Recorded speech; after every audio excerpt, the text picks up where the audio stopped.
जो इंडिया का लार्जेस्ट सी ब्रिज है और अभी जो फुटेज आपने देखी वो उसी ब्रिज की है। मुझे बहुत खुशी हो रही है देखकर कि अब इंडिया में वर्ल्ड लेवल के इंफ्रा बनाया जा रहा है, क्योंकि ये ब्रिज एटलीस्ट 100 साल तक तो कहीं नहीं जाने वाला और ये एक इंजीनियरिंग मार्वल।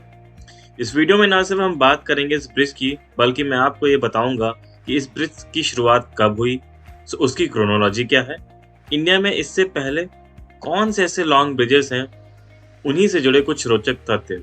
सो जुड़े रहिए मेरे साथ। बट बिफोर वी बिगिन, अगर ये सबसे बड़ा ब्रिज है तो उससे पहले कौन सा था? इस सवाल का जवाब आपको वीडियो के बीच में ही मिल जाएगा। So let's begin with the chronology. सबसे पहले इस ब्रिज की शुरुआत 1972 में हुई। 1981 में इसे जे.आर.डी. टाटा ने रिकमेंड किया। 1984 में इस प्रोजेक्ट को पीएमओ की अप्रूवल मिली। 2004 में इस प्रोजेक्ट को रिवाइव हुआ। 2008 में आर इंफ्रा को इसका कॉन्ट्रैक्ट मिलता है बट कैंसिल हो जाता है किसी कारण। 2015 में फिर से रिवाइव होता है ये प्रोजेक्ट। 2016 में पीएम मोदी इसकी आधारशिला रखते हैं। 2017 में कॉन्ट्रैक्ट अवार्ड किया जाता है एंड 2024 में 1972 में देखा हुआ सपना सच हो जाता है। इंडिया को मिलता है अपना लॉन्गेस्ट सी ब्रिज। तो चलिए अब इससे रिलेटेड कुछ फैक्ट्स जान लेते हैं। इस ब्रिज की जो लंबाई है 21.8 किलोमीटर है, जिसमें 16.5 किलोमीटर क्या है, सी में है और बाकी अराउंड 5.5 किलोमीटर लैंड पे है।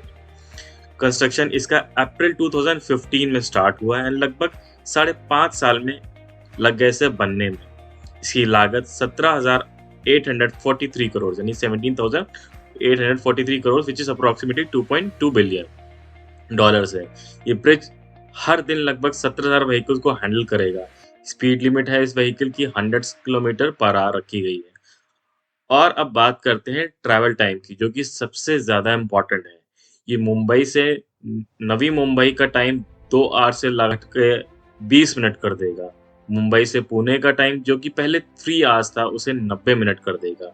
मुंबई टू गोवा 11 आवर्स जिसे रिड्यूस कर देगा 9 आवर 30 मिनट्स। सो गोवा जाना और भी आसान हो जाएगा। इस ब्रिज का पर्पस क्या है? इसका मेन ऑब्जेक्टिव है to reduce traffic congestion and region की तरक्की। अटल सेतु लिंक्ड है मुंबई पुणे एक्सप्रेस से ईस्ट में एंड कोस्ट रोड जो कि अभी अंडर कंस्ट्रक्शन है उससे वेस्ट में। ब्रिज का इंटरचेंज शिवाजी नगर चिरले में नवी मुंबई एंड पे है। अटल सेतु हमें फास्टर कनेक्टिविटी देता है।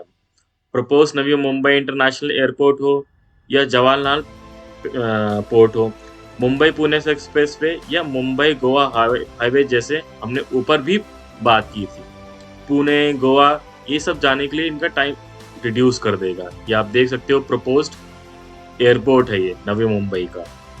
एंड उसके बाद अभी हम देखेंगे जवाहरलाल नेहरू पोर्ट।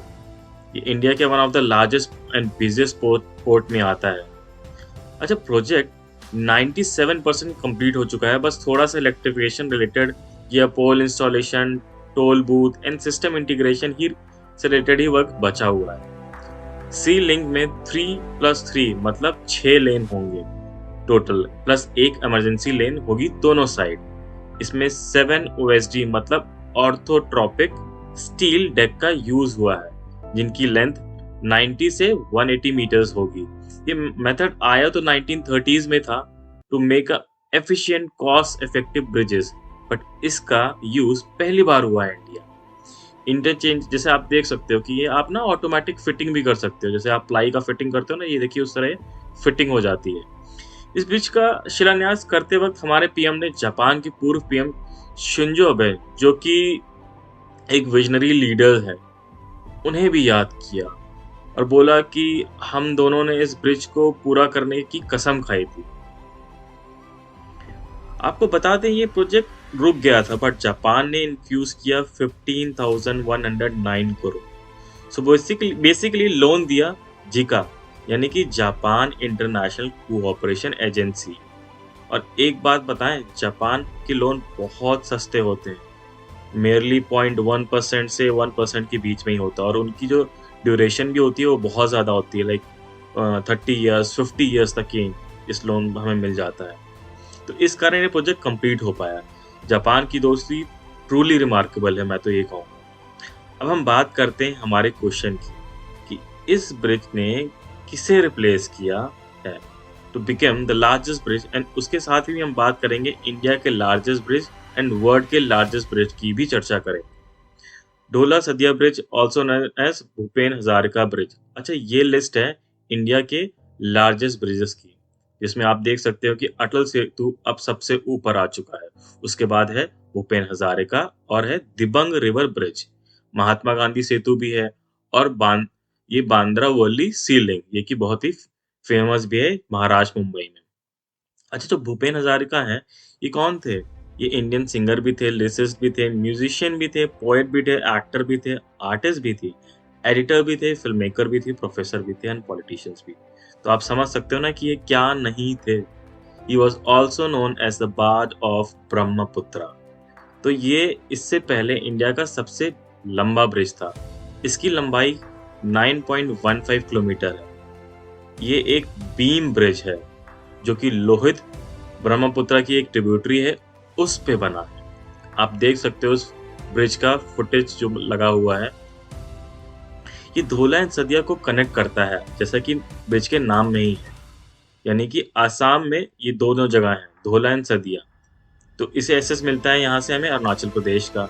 ये ब्रिज बहुत ही इंपॉर्टेंट है, ना सिर्फ कनेक्टिविटी के लिए, बल्कि कलिया भूरमा एक ब्रिज जो कि तेजपुर में है, उसके बाद 375 किलोमीटर तक कोई भी ब्रिज है ही नहीं। तो ट्रैवल किसके होता था? वाटर के थ्रू होता था, और वो बहुत ही टाइम टेकिंग भी था। बट इस ब्रिज के कारण ना सिर्फ कनेक्टिविटी बल्कि ट्रूप मूवमेंट भी बहुत तेज हो सकेगी, and this will help to counter China in north east. ये ब्रिज आसाम से अरुणाचल की दूरी को 4 आवर्स तक कम करता है। ये इसका पाथ आप देख सकते हो कि कितना कितना इसमें स्पेंड हुआ है, और it saves 10 lakh rupees fuel each day, which is a good thing. Inauguration 2017 में हुआ। और ब्रिज है जिसका नाम है बोगीबील ब्रिज। असम में ब्रह्मपुत्र नदी पर डिब्रूगढ़ से 17 किलोमीटर दूर बना है देश का सबसे लंबा रेल सह सड़क पुल बोगीबील। यह ब्रह्मपुत्र नदी पर सबसे ऊंचाई पर है बना, जिसकी कुल लंबाई है 4.94 किलोमीटर और लागत है 5,920 करोड़ रुपए।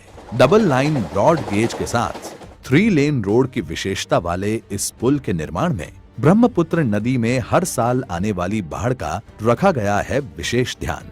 इसीलिए दोनों छोर पर 9 किलोमीटर और 7 किलोमीटर बांध को ऊपर उठाने और मजबूत बनाने पर दिया गया जोर। यह होगा भारत का एकमात्र ऐसा पुल जो पूरी तरह से स्टील कंक्रीट कंपोजिट गर्डर से है बना। तत्कालीन प्रधानमंत्री स्वर्गीय अटल बिहारी वाजपेयी ने 22 अप्रैल 2002 को की थी इस पुल के कार्य की शुरुआत। रेल सह सड़क पुल होने के कारण ये जोड़ेगा उत्तर और दक्षिण छोर के 74 किलोमीटर रेल लाइन को भी। साथ ही दक्षिण के NH-37 और उत्तर के NH-52 को भी ये जोड़ेगा। पुल द्वारा जुड़ेंगे असम और अरुणाचल के साथ ब्रह्मपुत्र नदी के उत्तर और दक्षिण छोर। इससे उत्तरी असम और पूर्वी अरुणाचल प्रदेश के सामाजिक आर्थिक विकास को मिलेगा बल।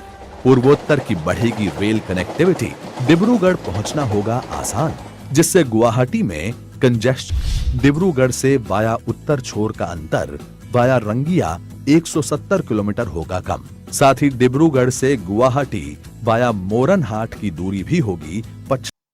तो आपने देखा ये इंडिया का longest train cum road bridge है। मतलब रोड भी है यहाँ पर और रेलगाड़ी भी निकलती है। अब दोनों एक ही रोड से तो नहीं निकलती है, मतलब ऊपर नीचे है, ऐसा है। अब इंडिया के ब्रिजेस की बात कर लें तो जाते जाते दुनिया का सबसे बड़ा सी ब्रिज भी है, इसकी बात भी कर ही लेते हैं। अच्छा, ये आप और भी फुटेज दे सकते हो, कुछ फोटोज वगैरह भी हैं, और कितने स्पेंड हुआ है इसमें मनी, उसका भी एस्टिमेट्स है, कितने रीइंफोर्समेंट स्टील, सीमेंट बैग, कितना कंस्ट्रक्शन टाइम, ये सभी कुछ डिटेल्स है। अच्छा, जो सबसे बड़ा दुनिया का नाम है हांगकांग ज़ुहई मकाओ ब्रिज। ये 55 किलोमीटर लंबा है एंड कनेक्ट करता है हांगकांग, ज़ुहई एंड मकाओ को। इसको बनाने में वूपिंग 20 बिलियंस का खर्चा आया है एंड 9 इयर्स लगे हैं। आप इसकी फुटेज देख सकते हो, इसे घोस्ट ब्रिज बोलते हैं। घोस्ट ब्रिज बोलने का रीज़न ये है कि इस ब्रिज पे बेसिकली उतनी सारी ना ट्रैवलिंग नहीं है, या कह लो एक्टिविटी नहीं है, या कह लो कि इतने सारे लोग इसमें ट्रैवल नहीं करते हैं। तो ये एक होता है ना कि सुनसान सा ब्रिज सा है। इसको एक बोलते हैं कि ये एक व्हाइट एलिफेंट प्रोजेक्ट बन गया है। व्हाइट एलिफेंट प्रोजेक्ट क्यों? क्योंकि इसमें मनी तो बहुत ज़्यादा इन्वेस्ट हो गया है, बट वो रिटर्न्स नहीं आ रहे हैं। ठीक है, तो ये एक व्हाइट एलिफेंट बन के रह गया है चाइना के लिए। एंड इसका आप देख सकते हो मैप में कि किस 2 पॉइंट को एक कनेक्ट करता है। दिखने में तो डेफिनेटली इंजीनियरिंग मार्वल है, सुंदर प्रोजेक्ट ब्रिज है ही। अच्छा, अब इतना सब जानने के बाद ये भी जानना ज़रूरी है कि गवर्नमेंट ने इतनी लागत जो अटल ब्रिज में लगाई है, जो जापान से लोन लिया है, वो सब कैसे चुकाएगा? Any guesses? बिल्कुल सही सोचा आपने। टोल की फिगर्स जान के थोड़ा शॉकिंग लग सकता है आपको। सो एक कार का सिंगल जर्नी 250 है। अगर आप रिटर्न भी कराएंगे तो उसकी 75 है डेली, यानी कि 625 है। मंथली पास बनवाते हैं तो 12,500 है। तो आप देख सकते हैं ना कि साल का 1.5 लाख है। आई मीन ये बहुत ज़्यादा है। आई मीन ठीक है, पैसे लगे हैं सरकार के, बट फिर कॉमन आदमी तो ऑलरेडी डबल टैक्स सेशन झेल ही रहा है। एक तो इनकम टैक्स, फिर जीएसटी भी है, ऊपर से ये 1.5 लाख। अगर लोगों की सहूलियत के लिए बनाया है तो उनकी सहूलियत के हिसाब से ही टोल होना चाहिए। आपकी क्या राय है कमेंट सेक्शन में ज़रूर लिखिएगा। Hope you like this video friends, and share कीजिए औरों को भी इस वीडियो को, जिससे पता चल सके बाकी देश को भी कि हमारा प्यारा भारत तरक्की कर रहा है। ऐसे ही जानकारी और पाने के लिए stay tune to your channel Gurukul IAS. जय Hind, God bless and bless you.